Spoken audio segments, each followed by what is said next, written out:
Faz um resumo Acabou, das reuniões de hoje especificamente com o ministro argentino. e o acordo que deve ser anunciado. Não, veja bem, é uma reunião de passagem de bastão, né, do Mercosul. O Brasil vai assumir a presidência do Mercosul.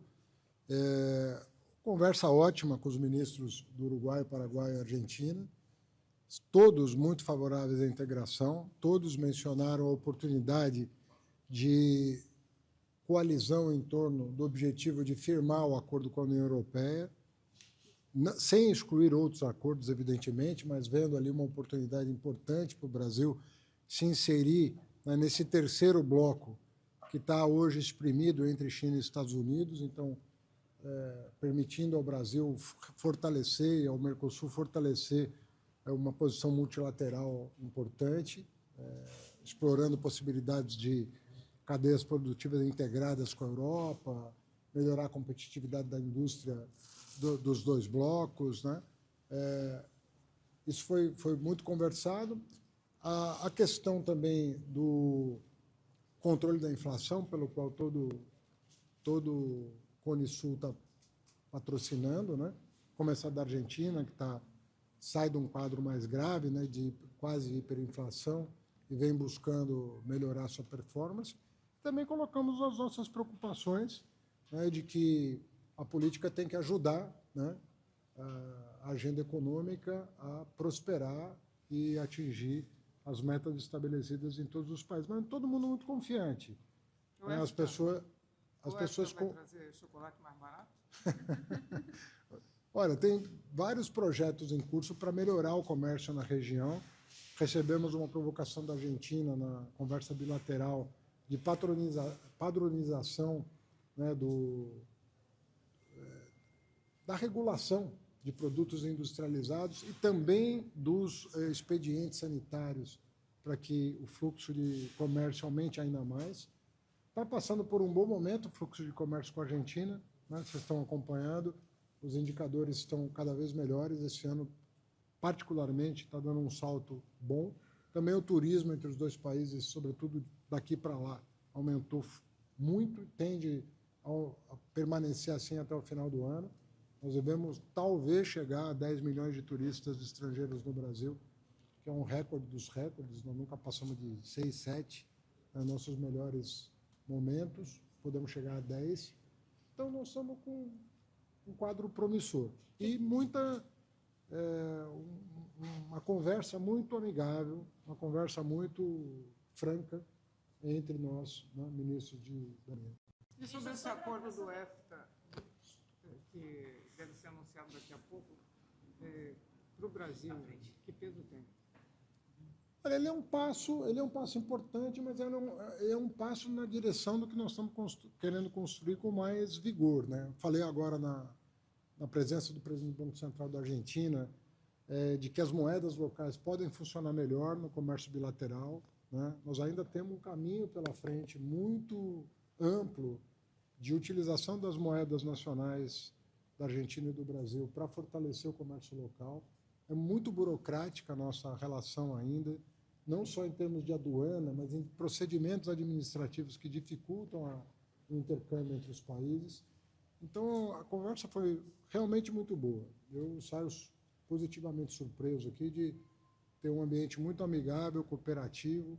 Eu acredito que nós vamos poder prosperar. Em relação disso, que falaram sobre a questão política e como a política tem que contribuir para que a economia possa avançar. Internamente, o Brasil está passando por um cenário de muita tensão política que está afetando a economia. A pergunta especificamente é se o senhor acredita que essa mediação do STF pode resolver o embate com o Congresso sobre o IOF e se o Hugo Mota finalmente já lhe telefonou.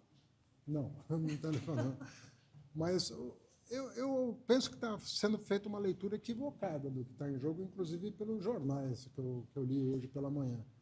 A questão é eminentemente jurídica, né? O que a Advocacia Geral da União fez, eu não tive a oportunidade de ler a peça porque eu estava em viagem, mas pelo que eu li das declarações do ministro Messias, nós estamos discutindo uma questão jurídica sobre a constitucionalidade do decreto do presidente da República. Se você está discutindo a constitucionalidade do decreto do presidente da República, qual é o ponto de discordância? o Supremo tem que dizer se o Congresso, se o decreto é constitucional ou não. Não tem nenhuma questão, nem econômica, nem política envolvida. A questão é eminentemente jurídica e natural da democracia. Né? Ministro, mas não gera uma crise entre os poderes, não gera um temor de crise entre os poderes, porque o Executivo não poderia ter negociado novamente com o Congresso? Mas quem saiu da mesa de negociação não foi o Executivo. Não vejo a procedência da pergunta. A pergunta pretende inverter o polo. Né? Nós não fomos reconvocados para a mesa. Nós estávamos numa mesa, saímos da mesa imaginando que o encaminhamento estava ok e fomos surpreendidos de não sermos chamados para a mesa novamente. Seja como for, existe um impasse, porque há uma expectativa... Mas a imprensa, me perdoe a sinceridade, me perdoe a sinceridade, mas eu acho que está havendo uma subversão de narrativa quando vocês perguntam isso. Bom, nós estamos só pedindo para que seja dito se o presidente cometeu alguma ilegalidade para justificar um decreto legislativo. Se nós estamos pedindo o remédio legal para dizer se o que o presidente fez é legal ou não, como é que a imprensa está querendo subverter com essas perguntas a ordem dos fatores? Vamos colocar a coisa no plano certo. O que a Advocacia Geral da União está fazendo é perguntando para o Supremo: o presidente cometeu alguma ilegalidade? É isso. O senhor está dizendo que o governo foi traído, ministro? O senhor está dizendo que o governo foi traído? Não, claro que não. Claro que não. De novo, você está querendo colocar palavras na minha boca que eu não disse. Não, nem menciona essa palavra. Mas torna mais difícil, né? Uma relação que já não é fácil ao longo do governo Lula. Vai me desculpar. Tem sido fácil. Eu não posso reclamar do Congresso, nunca fiz isso. Há 2 anos e meio que eu estou levando a agenda econômica para frente com o apoio do Congresso. Isso é dito em todas as minhas manifestações públicas. Nunca neguei que o Congresso tem o direito de alterar as proposições do governo. É da democracia. Nunca uma lei enviada pela área econômica saiu do jeito que entrou. Ela sempre passou por alterações. E sempre essas alterações foram pactuadas em torno de um acordo. Então, não há por que mudar esse procedimento. Entendeu? Agora, a pergunta da AGU para o Supremo é uma pergunta legítima. Ela está perguntando se o presidente Lula cometeu alguma ilegalidade ao editar aquele decreto. É uma pergunta muito simples e é jurídica. O Congresso que teria mudado, então, essa dinâmica até hoje, como o senhor disse, que foi fluida? Não, o que eu estou dizendo é que é uma pergunta para o Supremo Tribunal Federal sobre a legalidade do decreto do presidente. Isso não pode ofender quem quer que seja, é uma pergunta natural de uma democracia. Agora, querer alimentar esse tipo de coisa interessa a quem? Interessa a quem? Vamos continuar com a agenda, buscando cumprir meta, buscando... não vejo a quem prejudica isso. Na resposta do Supremo, sendo sim ou sendo não, existe uma expectativa dos senhores. Sendo sim, o que acontece? Sendo sim, quer dizer sendo sim, você está dizendo o decreto do presidente é constitucional? Sendo sim, é a vida que segue. Está tudo em ordem. Tem que baixar outro decreto, né? Não. Se disser que é constitucional, não. E aí não tem... Aí sim... O Congresso que anda mal-humorado não traria dificuldades para o governo com pautas como a tabela do imposto de renda e outras? O que você está querendo dizer, não sei se você está perguntando isso, mas você está sugerindo que o Congresso vai prejudicar a população mais pobre do país por conta de uma pergunta que está sendo feita ao Supremo Tribunal Federal? Você está insinuando que isso possa acontecer no nosso país? Por quê? Quem está insinuando não sou eu, são os líderes no tom de voz. Estão insinuando isso? Eu não recebi de líder nenhum essa manifestação.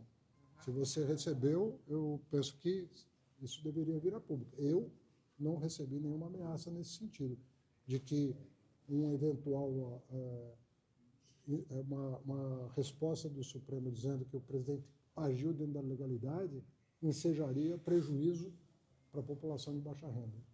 Se você ouviu isso, eu não ouvi. E jamais imaginaria que isso pudesse acontecer. Então, são coisas que estão sendo ditas de bastidor um falou mal do outro não sei o quê, que eu não chega aos meus ouvidos esse tipo de conversa. Não chega. Eu estou sendo muito sincero com vocês. Eu nunca ouvi ninguém tratar de assuntos públicos de interesse nacional da maneira como as coisas estão sendo tratadas. E eu não acredito que isso seja razoável, por causa de um ponto específico. Quantas coisas nós já debatemos no Congresso? Dezenas de leis foram aprovadas no Congresso. Agora, um ponto específico, qual é o problema? Ministro, mas se a relação é tão boa como o senhor disse, não há conflitos, por que está tão difícil essa comunicação com o presidente da Não estou... Ele não lida por É cima. que você está falando coisas que eu não estou falando. senhor Eu estou dizendo que estava do ponto de esperando uma vista... ligação. que do ponto de vista do Executivo, pelo menos eu falo pela Fazenda, está tudo normal. Nós fizemos uma consulta normal.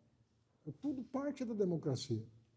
Não tem nada que está ferindo o ritual da política democrática. Nós não podemos fazer disso uma situação que vai prejudicar a população por conta de uma disputa que vai ser dirimida, né? Se o decreto é constitucional ou não do presidente da República, o Supremo tem que dizer, está tudo encerrado. Ó. Por que o senhor espera a ligação do Mota?